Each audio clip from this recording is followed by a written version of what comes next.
जो good spirit होती है, बैड स्पिरिट होती है, आपका दोनों से पाला पड़ता होगा। बुरी शक्तियों को खींचने का ये कार्य करता है। बुरी शक्तियां इससे आकर्षित होती है। तंत्र यंत्र मंत्र के आधिपत्य देवता कौन है? गणेश जी को तंत्र मंत्र यंत्र का सर्वप्रथम देवता मानते हैं। दाह संस्कार का एक अपना एक महत्व है। जैसे मणिकर्णिका घाट हो गया, उज्जैन में चक्र तीर्थ हो गया। उज्जैन भूमि अवंतिका भूमि जब हुआ करती थी, उस समय में यहाँ पर बुरी शक्तियों का बहुत आक्रमण हुआ करता था। अब एक और चीज़ निकल के आती है कि लोग कहते हैं कि तंत्र साधना में हनुमान जी को भी पूजा जाता है। काली मूर्ति जो होती है हनुमान जी की, उसी को हम पूजते हैं। तो किलित है क्या ये चीज़? नई भाषा में हम ये बोल सकते हैं कि हमने ताला लगा दिया घर के बाहर। तो हमने तंत्र पे तो बात कर ली, हमने मंत्र पे बात कर ली, लेकिन यंत्र वाला जो शब्द है, इसको आप कैसे परिभाषित कर सकते हैं? तो जैसे मंत्रों में कोडिंग है कि ये मंत्र दिया गया है, तो यंत्रों का भी एक ऐसी सिस्टम है जिसको यंत्र के रूप में हम प्रयोग करते हैं। ये सही में भी पॉसिबल है कोई मरे हुए व्यक्ति को जीवित करना? हॉस्पिटल बनाने की आवश्यकता नहीं थी, हम सिर्फ शमशान घाट बनाते और शमशान घाट में इलाज करते।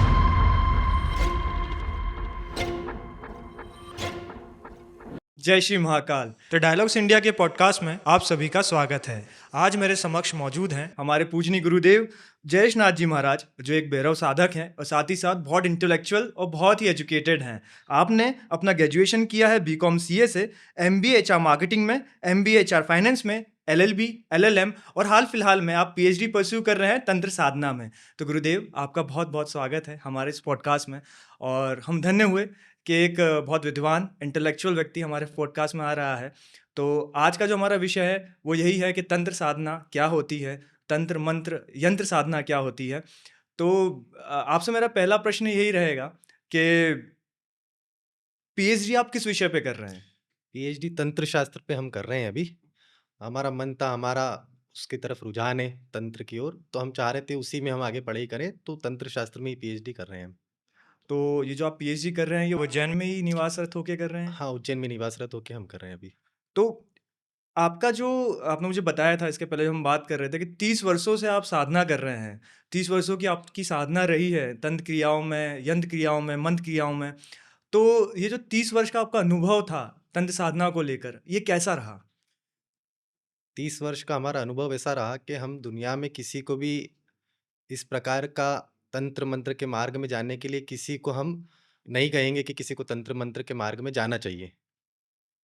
परंतु अभी तो आप इसमें पीएचडी भी कर रहे हैं। हो सकता है कि आने वाले समय में, क्योंकि बहुत कम लोग इस विषय के ऊपर पीएचडी करते हैं, हो सकता है कि आने वाले समय में और भी लोग आपसे प्रेरित हों और वो पीएचडी विषय में करना चाहें और आप उनके गुरु बने। हम उसके लिए पढ़ाई करना ठीक है, पढ़ाई करके हम तंत्र शास्त्र को, मंत्र शास्त्र को, यंत्र शास्त्र को जान सकते हैं। हुँ, हुँ। उसके अंदर तंत्र मंत्र की क्रियाएँ करना, ये ठीक विषय नहीं है।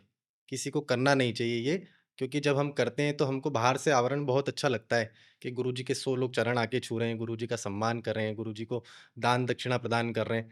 तो गुरुजी अंदर से उसको क्या फ़ील करते हैं, ये सब तंत्र मंत्र करने के बाद में जब गुरुजी के ऊपर उनको क्या-क्या जवाबदारियाँ निभाना पड़ती है, उससे आदमी पूरे 24 घंटे निरंतर कार्यरत रहता है। मानसिक रूप से, शारीरिक रूप से। शारीरिक रूप से नहीं भी रहेगा तो मानसिक रूप से 24 घंटे कार्यरत रहता है। तो हर मनुष्य को जीवन में शांति की एक आवश्यकता होती है। तो वो शांति हर मनुष्य को मिलना चाहिए, उससे उसका अधिकार नहीं छीना जाना चाहिए। इसीलिए मैं किसी को सलाह नहीं देता हूँ कि तंत्र मंत्र की दुनिया के अंदर या तंत्र मंत्र साधनाओं के अंदर किसी को डीप लाइन के अंदर जाना चाहिए। हम लोगों ने सुना है कि तंत्र मंत्र की साधना होती है, परंतु लोग एक जो उसमें टॉपिक है वो भूल जाते हैं, तंत्र मंत्र यंत्र। हाँ जी। तो मैं आपसे ये जानना चाहूँगा कि तंत्र मंत्र यंत्र, ये जो साधना है ये एक्चुअली है क्या? इसका मतलब आप कह सकते हैं कि मीनिंग क्या है? एक्चुअल अगर मैं आपको बताऊँ, क्योंकि आप पीएचडी कर रहे हैं इस विषय के ऊपर, तो इसका एक्चुअल डेफिनिशन क्या है? साधारणतः तंत्र मंत्र यंत्र के बारे में मैं आपको एक संक्षिप्त स्वरूप में बता देता हूँ। तंत्र मंत्र यंत्र क्या है? यंत्र का हम मान सकते हैं, जो यंत्र जो बनाए जाते हैं, हुँ, हुँ। यंत्रों के द्वारा जो क्रियाएँ की जाती है, वो यांत्रिक क्रियाओं के अंदर आता है। मंत्र जो हम बोल के हम उच्चारण करते हैं, हम भगवान का जो भी जिस प्रकार का मंत्र है, उसको उच्चारण करके हम किसी परेशानी को या किसी भी पूजन पाठ में उपयोग करते हैं, वो मांत्रिक प्रयोग में आता है। तंत्र के अंदर हम किसी वस्तुओं का, कोई जड़ी-बूटियों का और मंत्र के साथ उच्चारण करके जब हम उसका प्रयोग करते हैं, हुँ, हुँ। कोई हम साधारणतः छोटी-छोटी वस्तु का प्रयोग करके, कोई भोजन का, कोई फल का, इनका प्रयोग करके हम कोई जो क्रिया करते हैं, उसको तंत्र के अंदर माना जाता है। हुँ, हुँ। ये 3 प्रकार है तंत्र के, मंत्र के और यंत्र के। तो तंत्र, मंत्र और यंत्र की जानकारी रखने वाले को अधिकतर लोग तांत्रिक ही बोलते हैं, आजकल साधारण भाषा में बोलते हैं कि तांत्रिक ही है। बाकी तंत्र को जानने वाले को तांत्रिक कहा जाता है, मंत्र को जानने वाले को मांत्रिक कहा जाता है और यंत्र को जानने वाले को यांत्रिक कहा जाता है। जो तीनों को सम्मिश्रण से कार्य करता है, उसे भी तांत्रिक के नाम से आजकल सभी लोग बोलते हैं। जैसे कि अभी आप तंत्र साधना करते हैं, हुँ। तो मेरी नज़र में तो आप भी तांत्रिक रहे। हाँ जी। तो आपका जो आवरण है, जो आपने अभी आभूषण पहन रखे हैं, जो आपका पूरा कायाकल्प है, वो हुँ। पूरा तांत्रिक जैसा है। हाँ जी। आपने तिलक भी ला धारण कर हुँ, रखा है, आपने माला भी धारण कर रखी है। हुँ, तो आपकी जो वेशभूषा है, हुँ। इसमें आपने ब्लैक पहन रखा है। हाँ जी। तो अधिकतर तांत्रिक को हमने देखा है, चाहे वो मूवीज़ में हो जाएँ, हुँ, चाहे रियल लाइफ़ में हो, हुँ। तो ये जो काला कपड़ा है, हाँ। इसका तांत्रिकों से क्या रिश्ता है? देखो, आज ये वैसे भी बहुत प्रचलन में है कि जिसने काला कपड़ा पहन लिया वो तांत्रिक होता है। हुँ, हुँ। ऐसा साधारणतः सभी लोग नहीं, मानते ही काला हैं। कपड़ा तो मैंने भी पहन रखा, पर हाँ, मैं नहीं, तो नहीं। एक इस वेशभूषा के अंदर जैसे शरीर पे बाँध लिया कपड़ा हमने हुँ, या हम तिलक-विलक लगा लिए, 4 मालाएँ हमने अलग से डाल ली, हुँ, तो हम तांत्रिक स्वरूप में दिखने लगते हैं। हुँ, हुँ, ये स्वरूप है सिर्फ़, बाकी इसका एक्चुअल मतलब ये होता है काला कपड़ा पहनने के लिए कि काला जो रंग होता है वो तामसिक स्वरूप में माना जाता है। हुँ, बुरी हुँ, शक्तियों को खींचने का ये कार्य करता है, बुरी शक्तियाँ इससे आकर्षित होती हैं। हुँ, हुँ, इसीलिए काले वस्त्र को पहना जाता है हुँ, कि हम जो भी कार्य कराते हैं, बुरी शक्तियों से ही कार्य कराते हैं, भले अच्छा कार्य कराएँ या बुरा कार्य जो भी कार्य करना है, तो हुँ, बुरी शक्तियों से ही कार्य किया जा हुँ, हुँ, सकता है। अच्छी शक्तियाँ जो होती है हमारे लिए पूजनीय होती हुँ, हुँ, है ना? बुरी शक्तियों से कार्य कराने के लिए हमको उनको आकर्षित करना पड़ता है, बुलाना पड़ता है। जब हम बुलाते हैं उनको मंत्रों के माध्यम से, तो हमारे प्रति आकर्षित रहे इसलिए काले रंग के वस्त्र पहने जाते हैं। इसीलिए कुछ तिथियों का भी वर्णन किया गया, अमावस्या की रात्रि में हम जब पढ़ते हैं तो काली रात होती है, इसीलिए हुँ, काले वस्त्र हम धारण कर लेते हैं। काली रात्रि में हम कोई क्रिया करते हैं तो जल्दी सिद्ध हो जाती है, जल्दी कार्य करने लगती है या कोई किसी के ऊपर कोई तंत्र-मंत्र का काट कराना है तो उस दिन क्रिया करेंगे तो ज़्यादा उसका प्रभाव होता है। इसीलिए काले रंग का महत्व तंत्र-मंत्र की क्रियाओं में है। मैं बनारस में जो भैरव मंदिर है, मैं वहाँ विज़िट किया था। हमारे उज्जैन में हुँ, श्री काल भैरव मंदिर में वहाँ विज़िट करा। तो एक काला धागा उनको चढ़ाया जाता हुँ। है। तो वो काला धागा जो है, वो क्यों चढ़ाया जाता है उन्हें? हमारी जितनी भी परेशानियाँ हैं, विपत्ति हैं, हुँ, हुँ, उनको हम भगवान को अर्पण करते हैं। भैरव जी का एक्चुअल में काम ही यही है हुँ, कि हमारी जो विपत्तियाँ हैं, उनको उनके चरणों में हम चढ़ा देते हैं। हमारे अंदर जो अच्छाइयाँ हैं, वो हमारे पास ही रह जाए। हमारी जो बुरी चीज़ें हैं, वो भगवान के चरणों में चढ़ जाए और भगवान उसको समाप्त करे। भैरव जी उसी चीज़ के देवता हैं।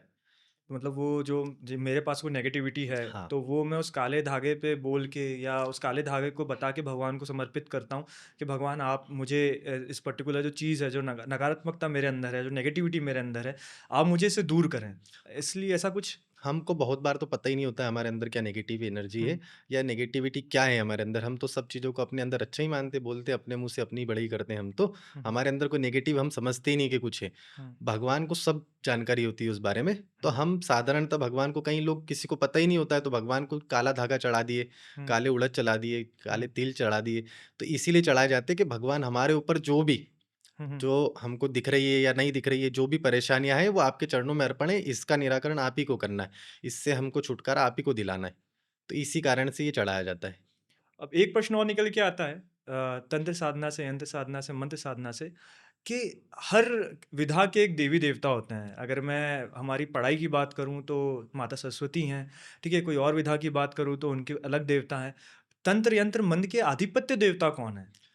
साधारणतः जनता को सुनने वाला जो सवाल है ये, तो उसके लिए हम सभी से पूछेंगे तो भैरव जी को माना जाता है, हम्म, महाकाली को माना जाता है, श्मशान की देवी होती है महाकाली, हम्म, उन्हीं को पूजा जाता है।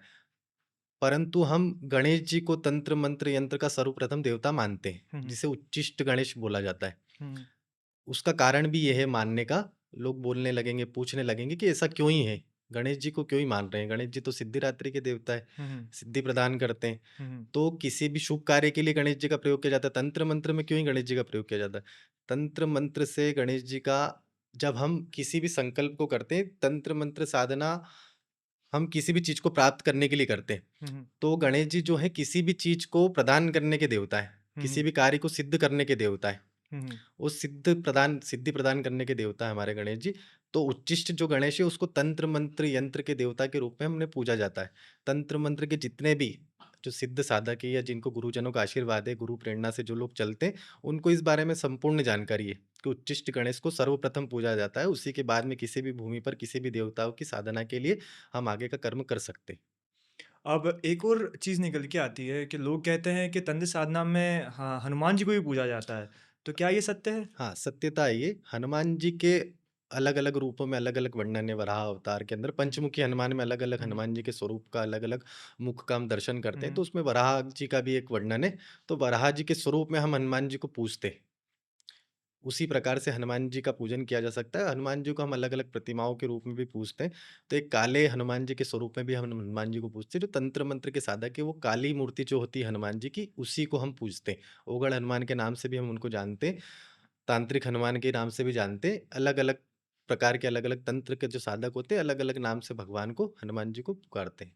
अब जैसे कि आपने मुझे बताया कि विगत 30 वर्षों से आप साधना कर रहे हैं, तो आपने भारत के और विश्व के अनेक जगहों पर भ्रमण भी किया होगा। हाँ जी।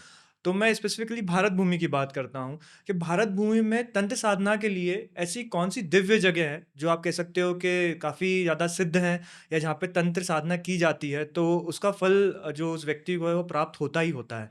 तो ऐसी कोई जगह है, स्पेसिफिक जगह, कोई यार ये 2 शहर हैं या 3 शहर हैं, ऐसा कोई स्पेसिफिक जगह? मुख्य रूप से कामाख्या माता मंदिर जो स्थान है, हुँ, हुँ। वहाँ पर मुख्य रूप से तंत्र साधना कोई सिद्धि प्राप्त करने के लिए मुख्य स्थान है। हम मेन मंदिर में नहीं बोलेंगे, उसके आस-पास का स्थान है जिसे गुप्त रखा गया है। वहाँ पर तंत्र साधना, मंत्र साधना, सिद्धियों के लिए विशेष स्थान माना गया है। और भूमि के ऊपर उज्जैन भूमि में विक्रांत भैरव मंदिर है। वहीं पर तंत्र मंत्र की साधनाओं के लिए विशेष स्थान एक वो माना गया है। बाकी अनेकों अलग-अलग प्रकार के स्थान हैं, जैसे तारा शक्तिपीठ है, हम मणिकर्णिका घाट बोल सकते हैं, और नर्मदा नदी के किनारे अलग-अलग भूमि है जहाँ पर तंत्र मंत्र की सिद्धियाँ की जाती है। बाकी 2 मुख्य स्थान संपूर्ण भारत में माने गए हैं। अब जैसे कामाख्या देवी माता मंदिर, तो ऐसा कहते हैं कि जो भी तंत्र साधना करता है या तांत्रिक होता है या साधक होता है, वो एक ना एक बार तो कामाख्या हुँ, देवी उसको जाना ही पड़ता है या हाँ। माँ भवानी स्वयं बुलाती हैं उसको वहाँ पर। मैं आपसे ये पूछना चाहूँगा कि कामाख्या देवी का तो सबको पता है, हुँ, परंतु जो आपने एक जगह हुँ। उज्जैन की जो बताई है, विक्रांत भैरव की जो जगह बताई है, विक्रांत भैरव पे तंत्र साधना का क्या उद्देश्य है? मतलब वो ही जगह क्यों स्पेसिफिकली?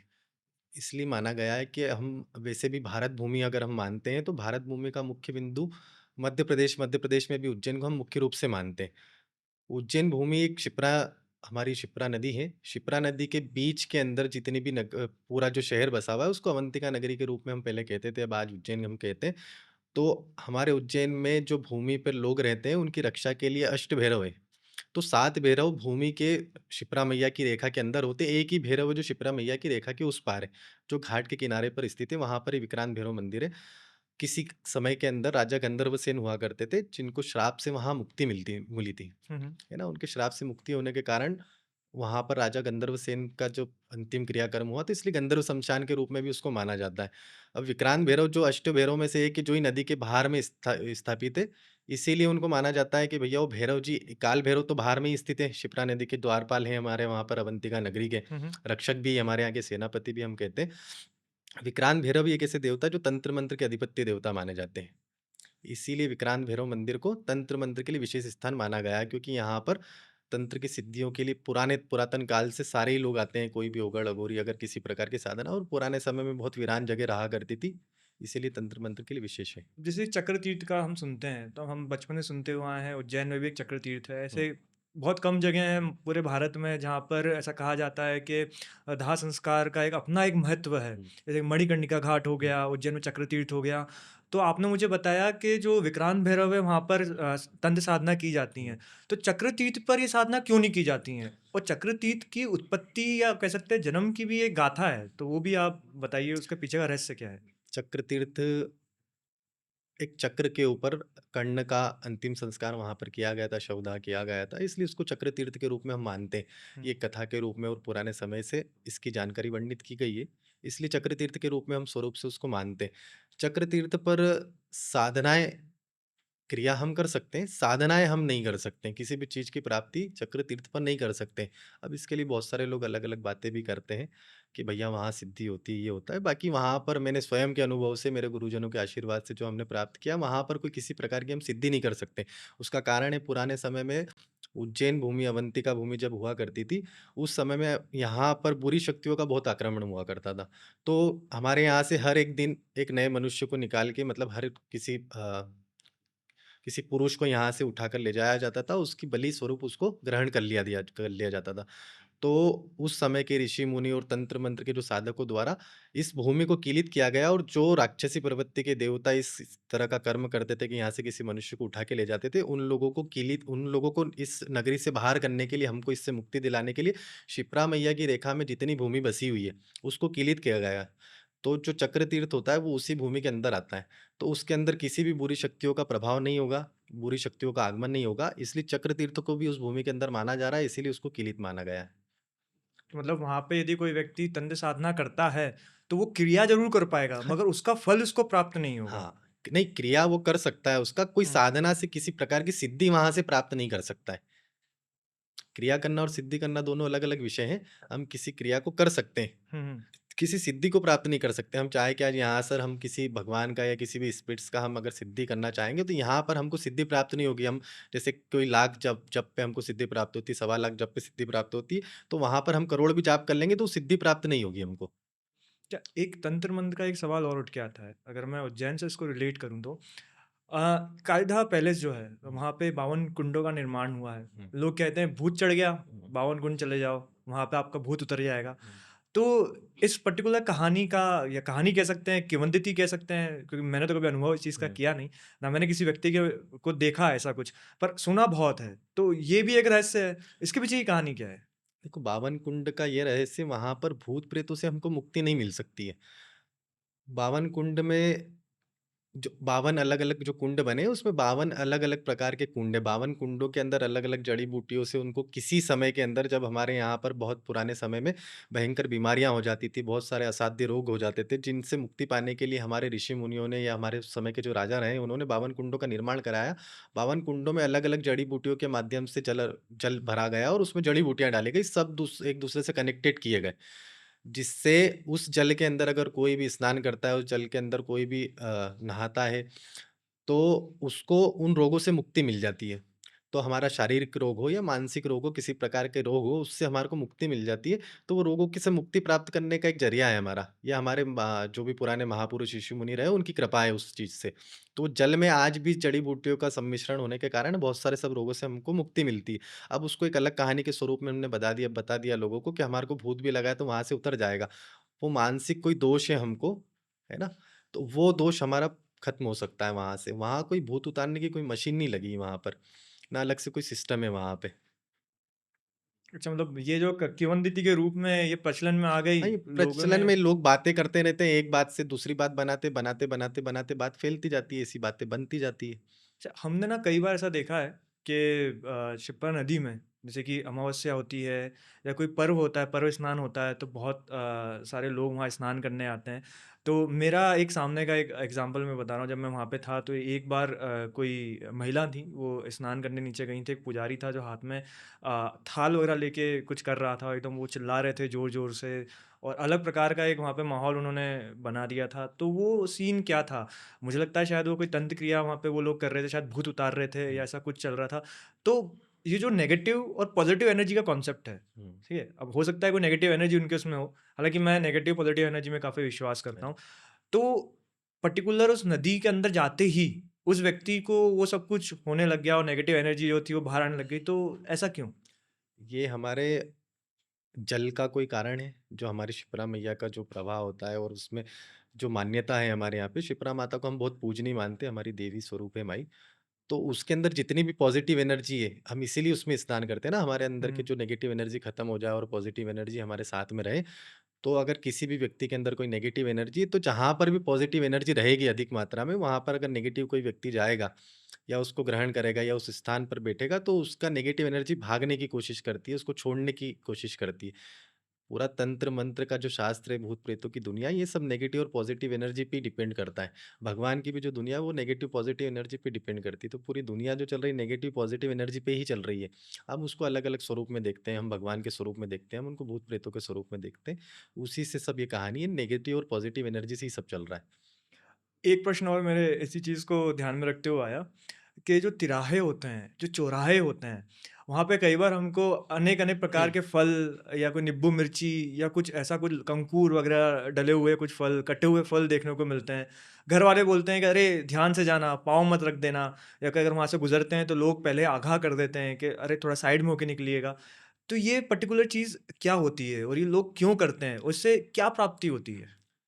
क्या होता है किसी भी व्यक्ति के ऊपर, अभी वही नेगेटिव एनर्जी पे हम बात करें, तो किसी प्रकार की किसी को समस्या होती है, अब हम उसको भूत प्रेत का नाम दे सकते हैं, या किसी प्रकार की नेगेटिव एनर्जी किसी मनुष्य के ऊपर है, तो जो लोग कुछ प्रकार का थोड़ा बहुत जानते हैं तो वो कोई भी हम फल बोल सकते हैं, या कोई मिठाई बोल सकते हैं, या कोई कंडा बोल सकते हैं, नींबू, मिर्ची, नारियल हम बोल सकते हैं। तो जो उसकी विपत्ति है, या जो उसकी परेशानी है, उसकी नेगेटिव एनर्जी, हम ऐसा मानते हैं कि उससे हम प्रार्थना करते हैं, हमारे देवी-देवताओं से हमारी पॉजिटिव एनर्जी से प्रार्थना करते हैं कि उसकी जो विपत्ति है वो निकल के इन सब चीज़ों में आ जाए, और उसको उस स्थान पे छोड़ दिया जाता है, किसी तिराहे पर छोड़ा जाता है, किसी चौराहे पर छोड़ा जाता है, कि वहाँ से वो वापस इस स्थान पर इस व्यक्ति के पास नहीं आए। तो उस व्यक्ति को तो उससे मुक्ति हो जाती है। बाकी वो जो नेगेटिव एनर्जी कहीं न कहीं किसी के ऊपर अटैक करती है। तो मतलब जैसे कि अगर किसी का पैर रखा गया कभी से हुँ, बाय सपोज़ अगर पैर रखा गया, तो अब हो सकता है कि वो जो नेगेटिव एनर्जी है वो उसके साथ चल पड़े या उसके पीछे लग जाए, ऐसा कहा जाता है। हाँ। तो ऐसे विषय वस्तु से कैसे बचा जा सकता है? क्योंकि देखिए किसी न किसी को तो उसको उठाना ही है, हाँ जी। ठीक है? हो सकता है कोई हमारे सफाई मित्र आएँगे तो वो हाँ, उठा हाँ। लेंगे, या खुदा ना खास्ता कोई कार या बड़ा ट्रक आएगा तो वो ट्रक के पास जगह नहीं है तो चढ़ते हुए ही जाएगा। हाँ। तो उस केस में क्या व्यक्ति कर सकता है? अब तो हो गया, उसके ऊपर से ट्रक निकल गया, सफाई मित्र हमारे उठा ही लेते हैं। तो ये चीज़ क्या है? मतलब वो तो उसके पीछे चले जाएगी। उसका सिर्फ़ एक ही रास्ता है, हम हमारे जो भी इष्ट देवताओं को मानते हैं, हमारे पितृ देवताओं को मानते हैं, हमारे देवी देवताओं को मानते हैं, कुल देवी, कुल देवताओं का, उन्हीं से हमारा व्यवहार या हमारी पूजन पद्धति उनसे ठीक रहेगी, उनमें आस्था रहेगी, तो इन सब चीज़ों से हमको कोई इफ़ेक्ट नहीं होगा। क्योंकि पॉज़िटिव एनर्जी हमारे पास में रहेगी, तो नेगेटिव हमको इफ़ेक्ट नहीं करेगी। अच्छा, मैं साइंटिफिकली एक बात करता हूँ कि बहुत सारे जो इंटेलेक्चुअल लोग होते हैं, डॉक्टर से मैं मिला हूँ, साइंटिस्ट से मिला हूँ, तो वो लोग तंत्र मंत्र यंत्र साधना पे ज़्यादा बिलीव नहीं करते हैं।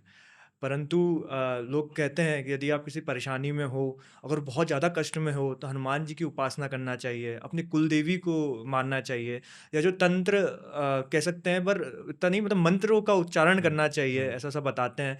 तो आपको लगता है कि ये वास्तविक में ये जो मंत्र साधना होती है, जो भगवान की उपासना, यदि कोई व्यक्ति वेंटिलेटर पर है, तो ऐसा सुनने में आता है कि किसने संकल्प कराया कि 1000 मंत्रों का हम जाप करेंगे, 10,000 मंत्रों का हम जाप करेंगे, तो वो जो विपत्ति उसके ऊपर आन पड़ी थी, तो वो विपत्ति या तो कम हो जाती है या पूरी तरीके से खत्म ही हो जाती है। हुँ। और डॉक्टर्स भी अचंभित हो जाते हैं कि यार ये कैसे हो गया? ये व्यक्ति तो वेंटिलेटर वापस आने वाला था ही नहीं, परंतु वो हो जाता है। तो इसके पीछे का रहस्य क्या है? क्या ये उपासना है जिसकी वजह से वो व्यक्ति की रिकवरी हुई? बहुत सारे केसेस में होता है ना, जो हाँ। व्यक्ति ने पूछा, बोले डॉक्टर कह देता है कि यार पैरालिसिस है, ये तो ठीक ही नहीं हो सकते, या बहुत समय बाद ठीक होंगे, इनको हुँ। बहुत टाइम लगेगा रिकवरी में। लेकिन हम देखते हैं उनका परिवार जो है वो बहुत पूजा पाठ करता है, मंत्रों का उच्चारण करता है, हनुमान अष्टकम हो गया, भैरव अष्टकम हो गया, अलग-अलग जो कह सकते हैं आप मंत्र हैं उनका उच्चारण करता है, तो व्यक्ति की रिकवरी बहुत फास्ट हो जाती है।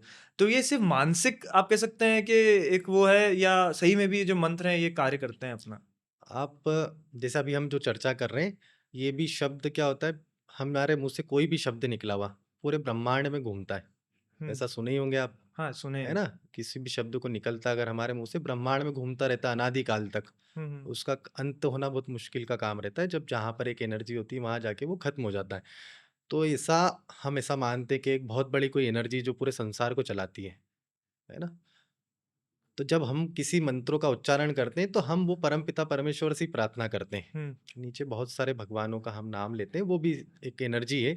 तो हम परमपिता परमेश्वर का नाम लेते हैं, तो जो मंत्र जो बोले जाते हैं, तो वो कोडिंग है। हुँ, जो मंत्र बोले गए ना, जैसे ओम भूर्भुवस्सुवः हम बोल रहे हैं, तो भूर्भुवस्सुव को आगे भी लगा सकते हैं हम तो। तो ये हुँ, कोडिंग से क्यों बनाए गए? ये हम कहीं अमावस्या के दिन ही क्यों उस मंत्र का जाप कर रहे हैं? हुँ, हुँ, चतुर्दशी को ही क्यों कर रहे हैं? भूतड़ी अमावस्या पे ही क्यों कर रहे हैं? तो ये सब समय का और मंत्रों का कोडिंग होता है। तो तांत्रिक, मांत्रिक, यांत्रिक जो लोग होते हैं, इसीलिए क्यों विशेष समय में पूजन करते हैं, विशेष समय में साधनाएँ हुँ, करते हैं, कोई पुष्य नक्षत्र में करना है, कोई भरणी नक्षत्र में करना है। तो कोडिंग सिस्टम होता है कि उस समय में हम इस मंत्र का इतनी बार जाप करेंगे, तो ये जिसके पास पहुँचाना है हमको, और वहाँ तक ज़रूर पहुँचेगी। ये सब कोडिंग सिस्टम है। आपको पता होगा पूरी दुनिया तरंगों पे चल रही है। तरंगों पे चल रही है। तरंगों से ही सब फ्रीक्वेंसीज़ काम हैं है, अलग-अलग। फ्रीक्वेंसी होती है। फ्रीक्वेंसी क्या होती है? स्पिरिट्स क्या होती है? फ्रीक्वेंसी से ही काम करती है। स्पिरिट जिस क्या ही काम कर रही है? फ्रीक्वेंसी का ही काम कर रही है। आज यहाँ से वहाँ पहुँचाना, तरंगों से हम यही काम करते हैं। तो मंत्रों के उच्चारण से तरंगे ही उत्पन्न होती है। हमारे मुँह से शब्द निकले, वो तरंगों के रूप में परिवर्तित होके परमपिता परमेश्वर तक ही जाते हैं। मतलब मैं अब ये एजुकेशनल विषय से बात करने लगा मैं। लोग ज़्यादा ही उस बात को समझेंगे अच्छे तरीके से, हुँ, क्योंकि भ्रांतियों में नहीं पड़े। तो हम जो मंत्र पढ़ रहे हैं, तो वो भगवान के पास हमारी बात पहुँचाने का कोडिंग है। अब मंत्र हमारे अलग-अलग हो सकते हैं। हुँ, हम अघोर विद्या के मंत्र हो सकते हैं, वामा मार्गी मंत्र हुँ, हो हुँ। सकते हैं, सात्विक मंत्र हो सकते हैं, सबका अलग-अलग एक सिस्टम बना रखा है। तो अब हमारी बात भगवान तक पहुँचाने का ज़रिया ही तंत्र, मंत्र, यंत्र के माध्यम से होता है। अब जैसे कि मैं यंत्र की बात करूँ, हुँ, तो हमने तंत्र पे तो बात कर ली, हुँ, हमने मंत्र पे बात कर ली, हुँ, लेकिन यंत्र वाला जो शब्द है, क्योंकि अगर कॉमन भाषा में भी बात करें, हुँ। तो लोग तंत्र क्रिया या हाँ, मंत्र क्रिया ही बोलते हाँ, हैं, हाँ, तंत्र मंत्र कर दिया किसी हाँ, ने इसके हाँ, ऊपर या हाँ। तंत्रिक तांत्रिक क्रियाएँ कर हुँ, दी, हुँ। पर यंत्र छूट जाता है, हमेशा यंत्र छूट जाता है। तो ये जो यंत्र शब्द है, इसको आप कैसे परिभाषित कर सकते हैं? यंत्र क्या चीज़ है? यंत्र आप देखे होंगे हम किस प्रकार से जैसे किसी भी दिशा के लिए हम नापने के लिए 4 दिशाओं को नापने के लिए क्या एक यंत्र का प्रयोग करते हैं? किस दिशा में किसका पूरब किधर है, पश्चिम किधर है, उत्तर किधर है, दक्षिण के उसके लिए यंत्र का ही प्रयोग करेंगे ना। हुँ, अब किसी दिशा में हमारे को पहुँचना है तो उसके लिए भी यंत्रों का ही प्रयोग किया जाता है। यंत्र अलग-अलग पार्ट हम बनाते हैं, उसमें देवी-देवताओं के स्वरूप में हम वहाँ पर स्थापना करते हैं। किस दिशा में किस चीज़ को पहुँचा, किस प्रकार की क्या क्रिया होगी या मान लो बीच में हम सेफ साइड रखेंगे, तो आस-पास में किन-किन देवी-देवताओं को बिठाएँगे, उसी के माध्यम से यंत्र की प्रक्रिया से हम निकलते हैं। यंत्र कई बार षटकोण में हम यंत्र बनाते हैं, कहीं चतुर्भुज बनाते हैं, कहीं पंचमुखी यंत्र बनाते हैं, तो अलग-अलग कहीं 16 मुखी यंत्र बनाते हैं। अलग-अलग घरों का मतलब हम अलग-अलग उसकी प्रक्रिया वर्णित कर सकते हैं। कि कितने खानों में हमको बनाना है। अब हम आपको ऐसा डिस्क्राइब तो नहीं कर सकते यहाँ पर, हुँ, वो हुँ, चित्रों के माध्यम से हम बता सकते हैं कि उसको यंत्रों को बनाने के लिए किन-किन प्रक्रियाओं में फिर उसमें अंक लिखे जाते हैं। कहीं पर हम उसमें धान रखते हैं, कहीं पर उड़द रखते हैं, कहीं पे चावल रखते हैं, कहीं पर नारियल रखेंगे, कहीं पर और अशुद्ध कुछ चीज़ें रखेंगे। जहाँ पर जिस देवता का स्थान बनाया वहाँ पर हमने, वहाँ पर उसकी प्रवृत्ति की चीज़ें रखा जाती है।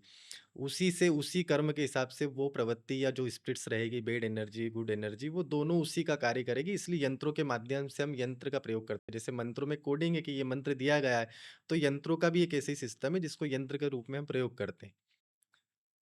अलग-अलग देवी-देवताओं के लिए, अलग-अलग स्पिरिट्स के लिए, अलग-अलग भगवानों के लिए हम अलग-अलग यंत्रों का प्रयोग करते हैं।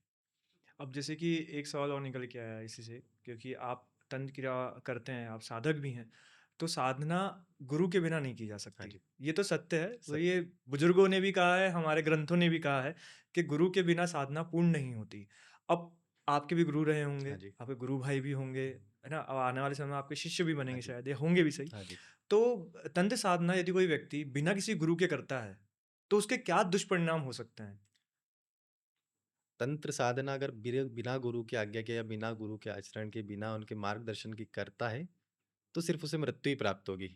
या जीवन उसका अंधकार की ओर चला जाएगा।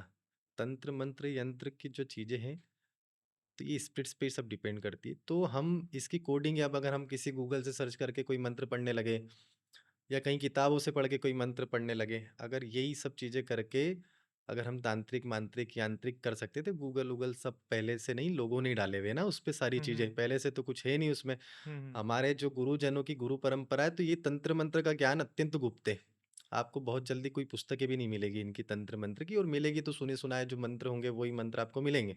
और जो जैसे हम लोग अगर कोई मंत्रों का प्रयोग करते हैं तो वो जो मंत्र हम प्रयोग कर रहे हैं आपको किसी भी पुस्तक में नहीं मिलेगा। हुँ, हुँ। तो ये गुरुजनों के मार्गदर्शन से ही प्राप्त होते हैं। जो किताबों में लिखे हुए मंत्र हैं तो वो अधूरे मंत्र होते हैं, उनकी क्रियाएँ पूर्ण नहीं बताई जाती क्योंकि ये साधनाएँ और ये सब कर्म गुप्त रखें क्योंकि इससे बहुत लोगों को हानि भी पहुँचाई जा सकती है अपने फ़ायदे के लिए। हुँ, हुँ। बहुत लाभ भी लिया जा सकता है, हुँ, हुँ। स्वयं का नुकसान भी किया जा सकता है। इसलिए इसको गुप्त साधनाओं के स्वरूप में रखते हैं। अब जैसे कि लोग क्या करते हैं, चैट जीपीटी से देख लेते हुँ, हैं, यूट्यूब पे बहुत सारे हुँ, आर्टिकल्स देख लेते हैं, क्रोम पे गूगल क्रोम पे जाके हुँ, गूगल पे सर्च करते हैं कि भैया ये तंत्र साधना इस पर्टिकुलर चीज़ के लिए कैसे करें या इसकी क्या विधि है, हुँ, विधान है। अब विधि तो पता चल जाएगी उनको, विधान पता चल जाएगा, उससे क्या फल मिलने वाला है वो पता चल जाएगा। परंतु गुरु के ना होने से हो सकता है कि वो विधा उनके ऊपर उल्टी पड़ जाए। तो एक वो जो लाइन मुझे आपने बताई थी कि व्यक्ति किसी और का लिए जब गड्ढा खोदने जाता है, तो हाँ, उस समय तक वो खुद के लिए गड्ढा खोद चुका होता है। हो चुका फिर है। बाद में किसी और के लिए गड्ढा खोदने आता है, तो हाँ, पहले वो खुद गिरता है, फिर दूसरे को तो गिराता है या नहीं गिराता है, वो नियति के ऊपर है। तो अब जैसे कि मैंने आपसे एक सवाल पहले भी पूछा था कि जो सड़कों पे रख देते हैं, चीज़ें रख देते हैं, तो क्या आपको लगता है कि वो चीज़ गलत है? वो चीज़ ये जो लोग अब स्वयं के लिए कर रहे हैं, तो वहाँ तो चलो समझ में भी आता है, मगर स्वयं के लिए भी आप उस चीज़ को किसी, हुँ, क्योंकि है तो नेगेटिव एनर्जी, आपके साथ थी, आपने उसको सड़क पे छोड़ दिया, किसी और के पीछे वो लग सकती है। हाँ जी। तो और भी आपने बिना गुरु के आपने वो पर्टिकुलर चीज़ को करा, कहीं से यूट्यूब से या कहीं गूगल सर्च इंजन से देख के आपने करा। तो आपको लगता है कि ये इसका जो परिणाम है, वो कभी भी सार्थक नहीं होता है या सार्थक होता है क्या?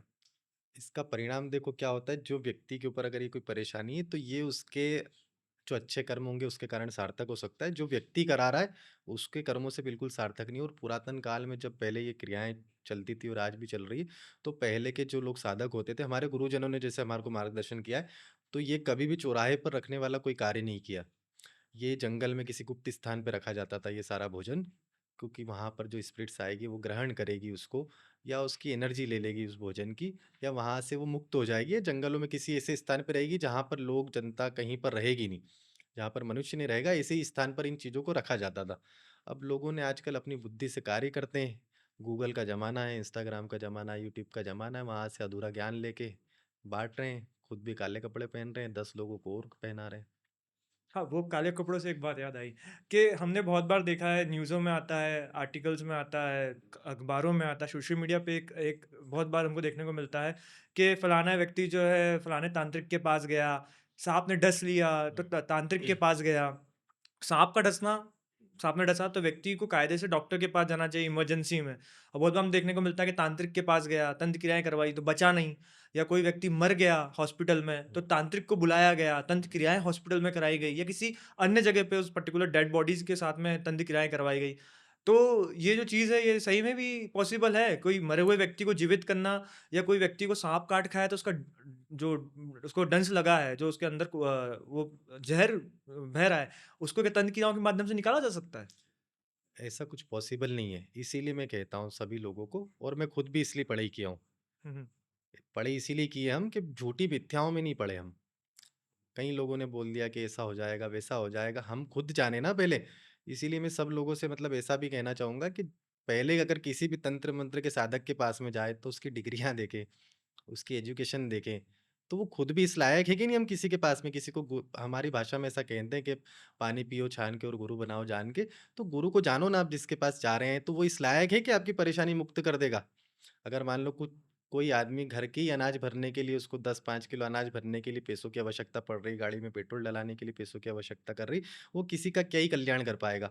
अगर मैं तंत्र मंत्र की साधनाएं कर रहा हूँ, मतलब गुरु जी की कृपा होगी मेरे ऊपर, गुरु जी का आशीर्वाद होगा, या जिस देवी देवताओं की मैं साधना कर रहा हूँ वो मुझे आशीर्वाद प्रदान करेगी। और मेरे ऊपर अगर आशीर्वाद है किसी भगवान का, किसी देवी देवता का, तो सबसे पहले मेरा ही कल्याण होगा। हुँ, हुँ। उसी के बाद में मैं किसी का कल्याण कर पाऊँगा। हाँ, वो भले मेरा आचरण होगा कि मुझे अच्छे से नहीं रहना है, मुझे श्मशान भूमि में रहना है, मुझे जंगल में रहना है, मुझे चीज़ों का इस्तेमाल नहीं करना है, वो मेरी परेशानी है, या मेरा आचरण है वो। अगर मुझ पर भगवान की कृपा है तो सबसे पहले मेरा ही कल्याण होगा। मेरी साधना से खुश हुए ना भगवान, हुँ, हुँ। कि किसी और की साधना से। मैंने ही साधना करी भगवान की, जब भी खुश हुए तो पहले मेरा ही कल्याण होगा। उसी के बाद में किसी का कल्याण के लिए मैं प्रार्थना करूँगा भगवान से। अच्छा, हम सिर्फ़ जो हम जैसे हम साधक लोग हैं, हम सिर्फ़ एक वकील का ही कार्य करते हैं। मजिस्ट्रेट तो कोई और ही है ऊपर में। हम भगवान से प्रार्थना ही कर सकते हैं। हम तंत्र मंत्र की विद्याओं से हम उनको बंधनकारी रूप से हम उनको फ़ोर्सफुली हम बोल सकते हैं। जो स्पिरिट्स होती है हुँ, उनको हुँ। फ़ोर्सफुली बोल सकते हैं कि नहीं, कार्य आपको करना पड़ेगा। जो वचनबद्ध हम मंत्रों का प्रयोग करते हैं, तो उससे हम उनसे कार्य के लिए प्रेशर बना सकते हैं। जो ऊपर सबसे ऊपर जो बैठा हुआ है, जिनकी आज्ञा रहती है, जिन्हीं के कारण हम सब ये कर पा रहे हैं, उनसे फ़ोर्सफुली कुछ नहीं कर सकते, उनसे प्रार्थना ही कर सकते हैं। अब आजकल ये सब भ्रांतियाँ फैला रखी हैं हमने, कि कुत्ते के काटने पे भैया मंत्र से कीलित करवा लो, ये करा लो, वो करा लो, हॉस्पिटल से ज़िंदा कर देंगे, आईसीयू से वेंटिलेटर से निकाल देंगे। ये सब संभव नहीं है। हम प्रार्थना कर सकते हैं भगवान से कि उसकी जान बचा ली जाए, उसके कर्मों का उसको अच्छा फल अभी दे दिया जाए। अगर कोई गंभीर बीमारी नहीं है तो उसको रोगों से उसको मुक्त कर दिया जाए, उसको अधिक पीड़ा नहीं हो। अगर उसकी मृत्यु सच में ही आ गई है तो उसको बिना पीड़ा की मृत्यु आ जाए। हम ये प्रार्थना कर सकते हैं भगवान से। नहीं तो ऐसा अगर होता तो दुनिया के अंदर बहुत तांत्रिक है, बहुत सिद्ध पुरुष है। मैं क्षण भर मतलब एक छोटा-सा ही इंसान हूँ मैं उनके सामने। मुझसे भी बहुत बड़े-बड़े तांत्रिक रहे होंगे दुनिया में, पहले भी और आज भी होंगे और कल भी रहेंगे। तो भारत भूमि के अंदर बहुत पावरफुल भी ये सब चीज़ें। तो कोई तांत्रिक किसी भी बीमारी को होने ही नहीं देता आज तक। हुँ, हुँ। अगर हाँ, इसी मतलब प्रकार से कोरोना होता ही नहीं। डॉक्टर की आवश्यकता ही नहीं होती, हर हॉस्पिटल में तांत्रिक ही बिठा के रखते हैं हम। ठीक है? सही है। हॉस्पिटल बनाने की आवश्यकता नहीं थी, हम सिर्फ़ श्मशान घाट बनाते हुँ। और श्मशान घाट में इलाज करते। तो जो डॉक्टर का इलाज करेगा, शारीरिक किसी भी प्रकार के रोगों के लिए सिर्फ़ डॉक्टर के ही पास जाना चाहिए। हाँ, भगवान की हमको प्रार्थना करना चाहिए, भगवान की कृपा प्राप्त करना चाहिए, भगवान के पास पूजन यज्ञ करके उनकी पॉज़िटिव एनर्जी हमको माँगना चाहिए कि भगवान हमको पीड़ा नहीं हो, अगर कोई असाध्य रोग है, तो उसमें हमारे ऊपर कृपा करें। आप 100% प्रूफ़ नहीं कर सकते हैं उसको कि भगवान उसको ठीक करेगा ही, आपके कर्मों के प्रभाव से। हुँ, या आपको कैंसर हो गया तो आप ठीक डॉक्टर ही करेगा ना आपको, सही है। है ना? कोई तंत्र-मंत्र का ज्ञाता नहीं कर सकता है। हाँ, मतलब बस आप हाँ। अर्ज़ी लगा सकते हो अर्जी लगा भगवान के यहाँ सकते हैं, पे, प्रार्थना कर कर सकते सकते हैं हम, हैं। विनती कर सकते हैं भगवान से कि उनकी कृपा हमको प्राप्त हो। हम ठीक नहीं करा सकते हैं उसको। हम भी आगे भगवान से प्रार्थना कर सकते हैं। अभी मैंने बताया कि मजिस्ट्रेट वही है, हुँ, हम वकील लोग हैं, तो उन्हीं से हम प्रार्थना कर सकते हैं। वही आगे करेंगे जो करना है।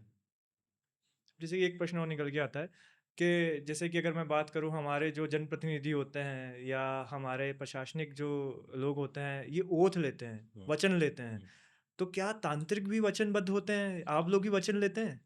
किसी भी प्रकार की कोई भी सिद्धियाँ हैं गुरुजनों की या मान लो गुरुजी ने जब हमारे को उनका चेला स्वीकार किया होगा या हमारे को गुरु दीक्षा प्रदान की होगी, तो उस समय हम वचनबद्ध ही होते हैं।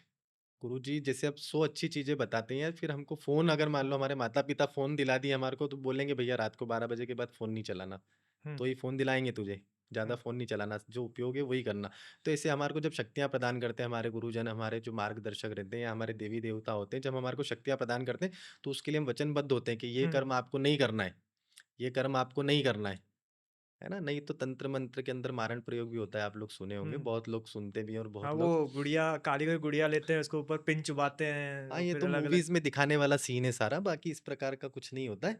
वो हुँ, एक अलग ही सिस्टम है, टोटके जैसा ये हुँ। गुड़िया में चुबाना करना, हाँ, ये सब नींबू तो में भी हाँ, चुभाते ये हैं कभी टोटके जैसा सिस्टम अलग-अलग है। फलों में। किसी की मारण क्रिया करने के लिए एक ट्रॉली भर के सामान लगाना पड़ता है कम से कम। हुँ, इतना हुँ। ही सामान आता है और उसकी क्रिया के लिए बहुत मेहनत करना पड़ती है, अथाह मेहनत। आजकल तो लोग ऐसा कागज़ पे नाम लिख के भी मार देते हैं, ऐसी कथाएँ चलती है।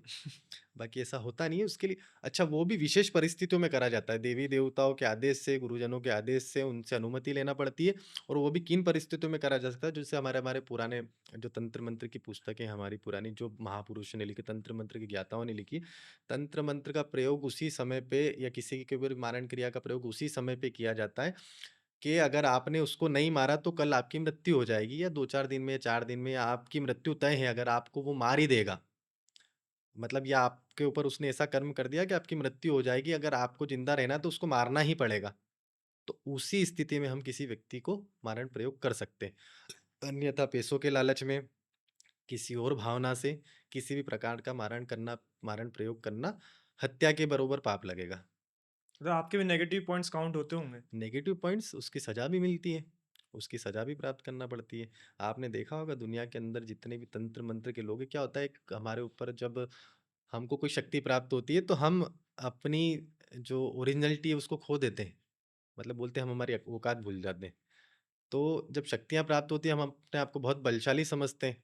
तो उस समय जो हमने वचन-वचन लिए और ये सब हम किसी का ध्यान नहीं देते। तो आपने हर तांत्रिक को देखा होगा कि उसका आखिरी जो समय होता है वो बहुत खराब होता है। या तो उसको कोई गंदी बीमारी लग जाएगी या उसको किसी प्रकार का बड़ा रोग हो जाएगा या उसकी मृत्यु किसी ऐसे भयानक एक्सीडेंट में हो जाएगी, तो ये सब उसके कर्मों का ही फल होता है। अगर हम सतमार्ग पे चलेंगे, अच्छे कर्मों पे चलेंगे, लोगों की सेवा करेंगे, लोगों के अच्छे कार्यों के लिए अपन हम सहयोग करेंगे, तो हम सत्कर्म में गिने जाएँगे। हम लोगों की अ, अच्छी फल की प्राप्ति के लिए उनकी सेवा के भाव से हम तंत्र मंत्र का प्रयोग करें, तो वो अच्छा ही में काउंट होगा। अगर हमने किसी भी प्रकार से पैसों के संबंधित या किसी हमारे पर्सनल कोई सुख के लिए तंत्र मंत्र का प्रयोग किया, तो वो विफल भी रहेगा और पूर्ण रूप से सिद्ध भी नहीं होगा और अगर किसी भगवान की, किसी देवी-देवताओं की कृपा रही और सिद्ध भी हो गया, तो उसका बुरा कर्म का फल हमको भुगतना पड़ेगा। अब जैसे कि अलग-अलग यूनियंस होते हैं, स्टूडेंट यूनियन होता है, लेबर यूनियन होता है, तांत्रिकों का भी अपना एक यूनियन होता होगा, एक संगठन होता होगा, ऐसा कुछ हाँ। है? नहीं, ऐसा कुछ नहीं है। ये गुरुजनों के आदेश से सब सिस्टम रहता है। अब चाहें तो अभी नए युग चल रहा है, अभी 2025 लगभग चल रहा है, तो 2-3 कुछ सालों से मैं भी देख रहा हूँ अलग-अलग नए-नए यूनियन बन रहे हैं। तो ठीक है, अपने स्तर पे लोग कोई संस्था बना के उसका प्रचार-प्रसार कर सकता है। हाँ, बाकी उसमें भ्रम में नहीं हमको पड़ना किसी भी प्रकार के। मैं किसी को भी राय नहीं देता हूँ कि किसी तंत्र-मंत्र के लोगों के पास में जाया जाए, उनसे हमारे को कोई कार्य कराना।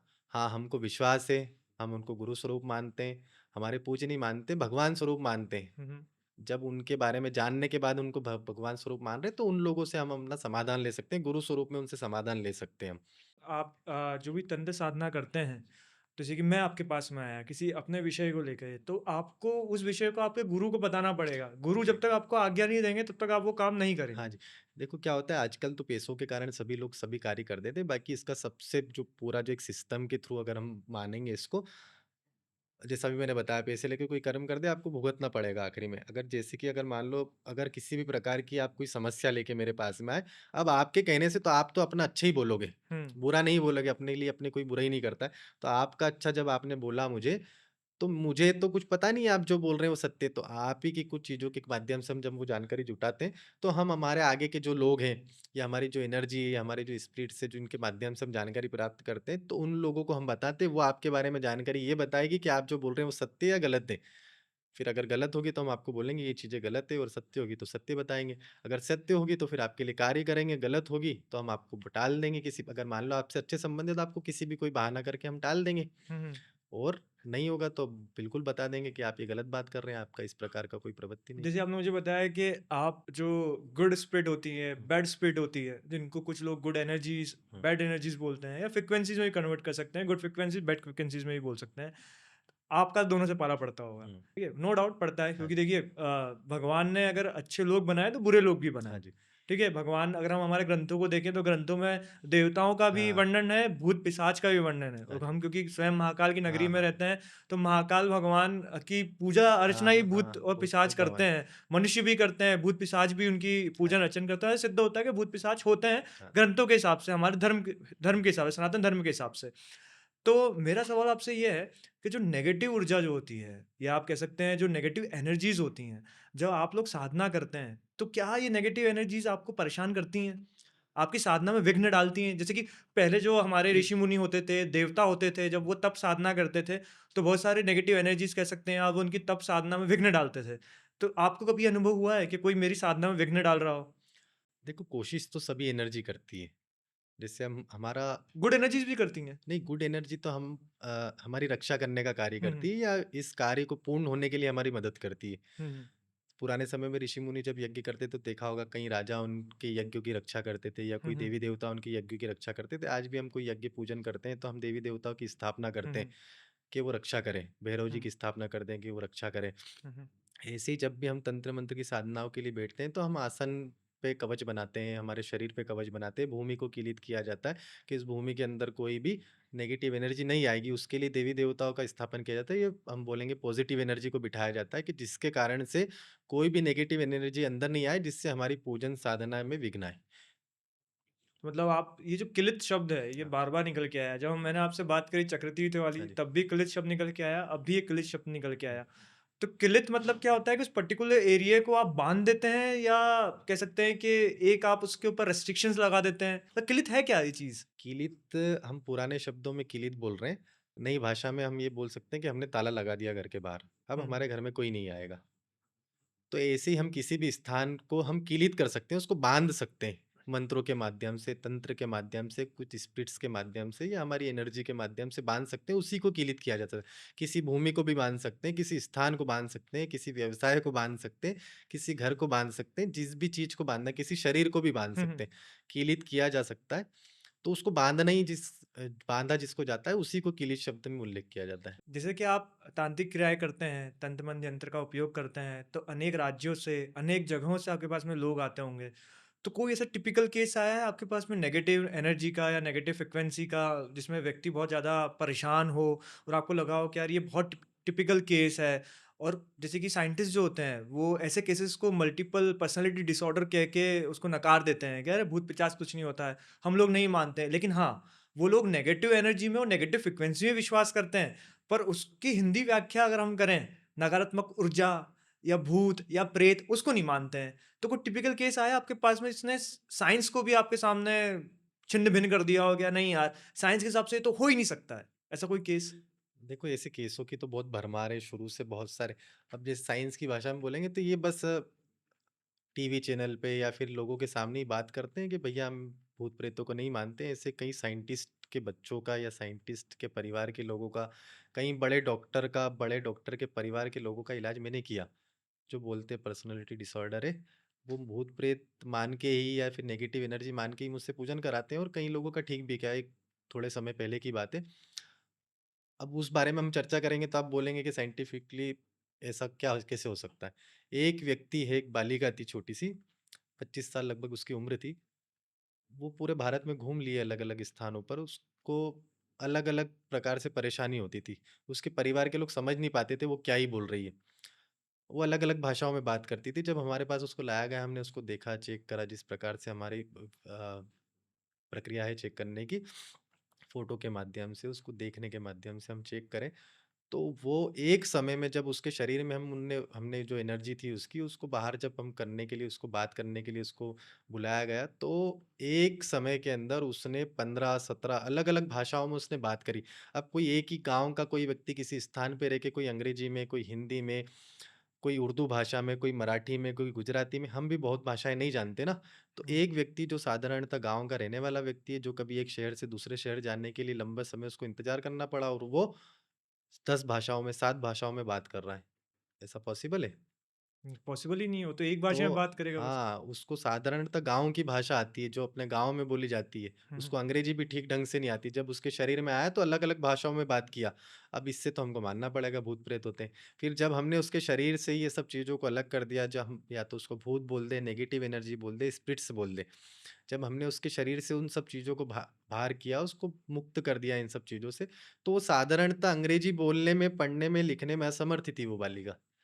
क्योंकि वो 8वीं पास ही थी बच्ची, उससे ज़्यादा वो बोल ही नहीं पाती थी। तो ये स प्रूव है। अब जैसे कि हम वेस्टर्न कंट्रीज़ की बात करें, वो अधिकतर लोग तो एथिस्ट होते हैं, इन सब चीज़ों में विश्वास नहीं करते हैं, उनका साइंटिफिक टेम्परामेंट बहुत हाई होता है, साइंटिफिक चीज़ों पे बात करते हैं। परंतु उसके उलट एक वो कॉन्जरिंग हाँ, करके एक हाँ। उन्होंने मूवी बनाई, एनाबेला डॉल के ऊपर एक मूवी बनाई। तो मूवी बना रहे हैं और हम कहते हैं कि जो हॉलीवुड होता है, बॉलीवुड होता है, बड़ा पर्दा, छोटा पर्दा, कहीं न कहीं समाज का आईना होता है, समाज का दर्पण होता है। तो वो चीज़ें एग्ज़िस्ट करती हैं, इसलिए तो वो ये हॉरर मूवीज़ बना पाए। तो कहीं न कहीं आप कह सकते हैं कि उनका जो साइंटिफिक टेम्परामेंट है वो यहीं टेस्ट हो जाता है कि भारत में यदि कोई चीज़ हो रही है, तो उसको वो नेगेटिव में प्रस्तुत करेंगे, अरे! ये तो हो ही नहीं सकता और सही जबकि वो बात है। उस चीज़ के वो मूवी बना रहे हैं। तो यहाँ से प्रश्न निकल के आता है कि जैसे कि फॉरेनर्स भी आपके बहुत सारे शिष्य रहे होंगे या होंगे, हुँ। तो वो लोग जब आपके पास में आते हैं, फॉरेनर्स वगैरह जब आपसे संपर्क करते हैं, तो किस विषय पे बात होती है आपकी? सबसे पहले वो एनर्जी से ही बात करते हैं। अगर या तो 2 ही कारण से बात हुई, या वो साधना विषय में जानना चाहते हैं, तो साधना के विषय में बात करते हैं वो, कि हमारे को गुड फ़ील हो ऐसी एनर्जी चाहिए, भगवान की कोई एनर्जी चाहिए, हुँ, हुँ। हमारे को सही मार्गदर्शन करे ऐसी एनर्जी चाहिए। या कोई सिद्ध चीज़ करके आप गुरुजी दे दीजिए जो हमारा मार्गदर्शन करे, ठीक ढंग से हमारे को आगे का रास्ता दिखाए। वो बाहर से बहुत सुंदर आवरण करके रहते हैं फ़ॉरेन के लोग, हुँ, हुँ। बहुत अच्छा दिखाने की कोशिश करते हैं। मन से सब सिस्टम ही अलग होता है उनका। बहुत दुखी होते हैं, उनके पास कोई लोग होते ही नहीं है, आपने देखा होगा उनके माता-पिता साथ नहीं होते हैं, उनके बच्चे साथ नहीं होते, पति साथ नहीं होता है। बहुत कम रेयर कंडीशन में कि कोई फैमिली खुश होगी फ़ॉरेनर की। बहुत सारी सब परेशानियाँ होती हैं, जब वहाँ पर हम अपने मुँह से ही मीठे बन सकते हैं, अपने बोल के ही। बाहर से ही हम देख सकते हैं कि वो बहुत खुश है, बहुत परेशानियों से मुक्त है। जितने परेशान फ़ॉरेन के लोग हैं, मतलब हमारे जैसे, मतलब वो कामना करते हैं कि हम भारत भूमि में जन्म ले लें, या भारत भूमि में रह के हम किसी ऋषि मुनियों का या किसी साधकों का हमको मार्गदर्शन प्राप्त हो। इसीलिए आप देखोगे कि भारत के अनेकों जगह पर विदेश के कई लोग हमारी साधना सीखने के लिए, योग सीखने के लिए, हमारी पुरातन काल की जो जितनी भी प्रकार की हमारे पास में अलग-अलग विद्याएँ हैं, उनको सीखने के लिए प्रयासरत रहते हैं वो। तंत्र मंत्र की हम बात करेंगे तो वहाँ अलग प्रकार से उसको प्रस्तुत करते हैं, उसको अलग भाषा में अलग नाम देते हैं, कहीं हूडो बोल दिया जाता है, कहीं अलग-अलग क्रियाओं को उसको नाम दिया जाता है, करते सभी लोग हैं। बोल रहा हूँ मैं भी, जैसे कि मैंने आपको बताया था, कोई डॉक्टर के परिवार के लोग मेरे पास इलाज कराने के लिए आते हैं तंत्र मंत्र का, और डॉक्टर साहब कहते हैं कि भैया तंत्र मंत्र होता नहीं। उसी प्रकार से फॉरेन के लोग वहाँ पे जो आईना दिखा रहे हैं कि भैया हम तंत्र मंत्र और इन सब चीज़ों को, स्पिरिट्स को, इन सब चीज़ों को मानते नहीं है, और उनके लोग हमारे पास में आ रहे हैं इन सब चीज़ों के लिए। अब जैसे कि किसी व्यक्ति के अंदर नेगेटिव एनर्जी आ गई या वो स्पिरिट से परेशान है, तो आप उनकी मदद करते हैं, ठीक है? मैंने जहाँ तक देखा है, क्योंकि आप इतने इंटेलेक्चुअल हैं, इतने पढ़े लिखे हैं, तो जैसे आपने मुझे बताया कि लोग आप वचनबद्ध भी हैं, तो कभी आप नेगेटिव इस चीज़ का उपयोग नहीं कर पाएँगे हुँ। या चाह के भी नहीं करेंगे नेगेटिव, क्योंकि आपने आपके गुरु को वचन हाँ जी, दिया है। आपसे इतनी मेरी चर्चा हुई तो आपने बताया आपके गुरु भाई भी हैं, हाँ जी, आपके शिष्य हैं भी और कुछ हाँ जी, बनने भी वाले हैं, ऐसा करके बताया। मतलब एक जो पीढ़ी है, एक जो परंपरा है, उसका आप निर्वहन करते हुए आ रहे हैं। तो उस अगर मैं उस चीज़ से आपको जज करूँ तो मुझे तो ऐसा लगता है शायद कि आप आपका वचन निभा रहे होंगे और आगे निभाएँगे भी सही। हाँ जी, तो ऐसा कोई कृत्य या ऐसा कुछ नेगेटिव किसी व्यक्ति विशेष के लिए तो आप नहीं करेंगे। परंतु यदि कोई व्यक्ति ग्रसित हो जाए, किसी को नेगेटिव स्पिरिट्स या कह सकते हैं नेगेटिव एनर्जी या भूत पिशाच जो भी हम बोले, जिन-जिन्नात हम जिसको शुद्ध हिंदी में बोल सकते हैं, अगर वो परेशान करे, तो आप उसको उस चीज़ से दूर कर सकते हैं। और अगर दूर कर सकते हैं, तो आपका जो आसन है, वो कहाँ पे आप लगाते हैं? मैं उज्जैन विक्रांत भैरव मंदिर अभी साधारणतः ये बहुत आसान स्थान है। विक्रांत भैरव मंदिर में रात्रिकालीन में रहता हूँ। 9-10 बजे से लेके सुबह 4 बजे तक, जब तक भोर नहीं हो जाती, वहीं पर मेरा स्थान रहता है और वहीं पर आसन मेरा रहता है। तो लोगों में कोई भी परेशानी रहती है, उसके निराकरण के लिए वहीं पर हम भगवान की शरण में बैठ के गुरु आशीर्वाद से उसका निराकरण करने की पूरी कोशिश करते हैं। और लगभग 100% लोग ठीक भी रहते हैं उससे, उनको आनंद मिलता है, क्योंकि हम कार्य उस टाइप से करते हैं कि जो लोगों को ठीक करना ही है, उसी को ठीक करना है। कोई दुकान तो चलाना ही नहीं है किसी भी प्रकार की, तो जो भगवान की प्रकृति से जिनका ठीक होगा, वही कर पाते हैं। अब जैसे कि मुझे इस बात से बहुत गौरव महसूस हो रहा है कि मैं एक ऐसे तांत्रिक से बात कर रहा हूँ, जो इतने आप कह सकते हैं इंटेलेक्चुअल हैं, इतना एजुकेशन उन्होंने किया है, एलएलबी, एलएलएम आपने किया, ठीक है? आपने एमबीए कर रखा है, पीएचडी कर रखी है।